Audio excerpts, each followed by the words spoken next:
के भौजी सटल जवनिया रवा हो लागल कांपे भीतर से जिया रवा हो। हर का बताइए के भौजी सटल जवनिया रवा हो लागल कांपे भीतर से जिया रवा हो।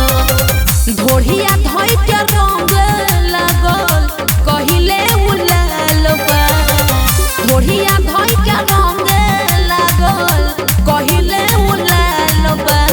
कहीं कैसे भइल कहाल बा होलिया में बदलल चाल बा। बुझलो कहीं कैसे भइल कहाल बा होलिया में बदलल चाल बा। हर का बताइए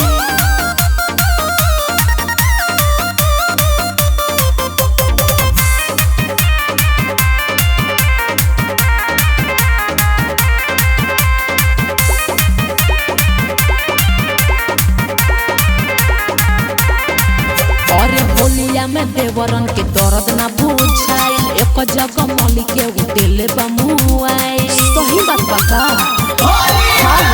वादा कोई के आइल भौजी रहे लगे। अच्छा खत चिकन बदन गोइल बौराई मलक के दोनों गलिया कोहे बहुते कमाल बा। मलक के दोनों गलिया कोहे बहुते कमाल बा। कहीं कैसे भइल कहाल बा होलिया में बदलल चाल बा। कहीं कैसे भइल कहाल बा होलिया में बदलल चाल बा।